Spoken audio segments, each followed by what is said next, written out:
Tansi, tuwapi pinisun tigo in my traditional name is White Thunderbird.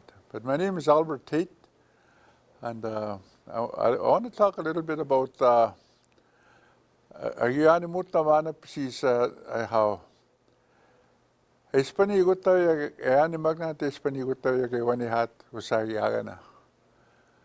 Awaga Yachimwan Nusim, Nistam Nusim. Kan target once it 5 minutes, 10 minutes and target asing itahu now. Amit betoge betago sit asing giana na masagi wewin senden. Egotego na ga musitan sagi wewin. Ispieta ko nago anu semisqueses agita ko sik. Gani giti spano give me uppe ko ni ginagi uppe ko pini sumama opo giti uppe ki gante pagan. Maga 29 years later, I got in Stumitano as he has been Espane one Yakawa. No semi, you Sami got Machimasi Yutnak. She was 29 years old, my granddaughter, when she died. She took an overdose of drugs, and then it was most hardest thing that I went through, to lose a granddaughter that way. It's kind of a thing that nobody wants to face, but it should, like, people think that it can't happen to them, but it does happen to everybody. It can happen to anybody, that you can lose a loved one that way through drugs.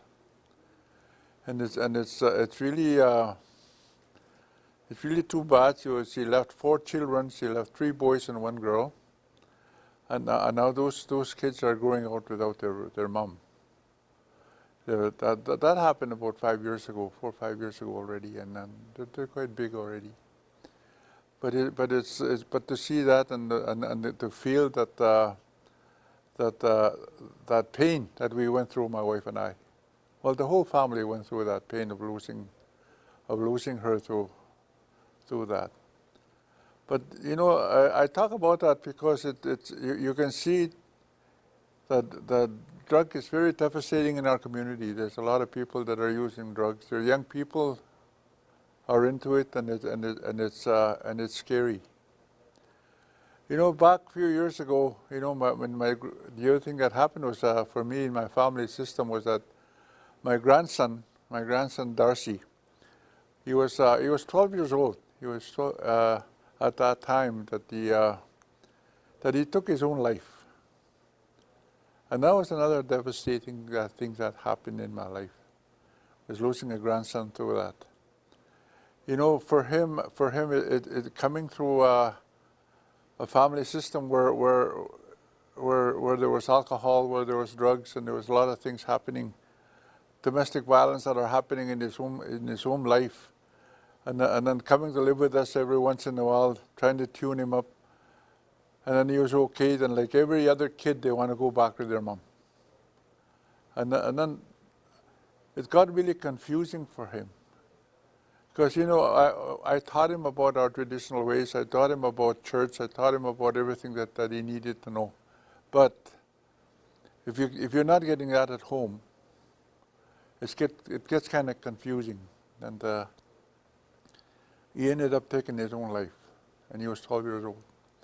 So it can happen. It can happen to anybody and everybody. We gotta watch our children. We gotta watch our grandchildren. That we don't know what can happen to them. We don't know what they're thinking if we're not talking to them. I thought my grandson, like I said, my grandson I thought he knew who to talk to come to me or to come to Granny if he needed to talk. But at that moment that he did it, I guess he didn't think about that. He just wanted to go, and he went. So it was hard. I talk about that because the things that are happening in our community, it's really devastating because of there's a lot of drugs in our community, a lot of alcohol now. people are just not paying attention to what happens to our young people. You know, and people that sell drugs, people that sell alcohol, you know, they can't see what's happening in the family system. All they see is money. You know, all they see is power and control. They don't see that people are suffering as a result of drugs and alcohol. And that's why I wanted to talk about that a little bit, about what happened to my family system as regarding to drugs and alcohol. I really, I'm not here to point at fingers. I'm just making people aware of what could happen. And it is happening in our community.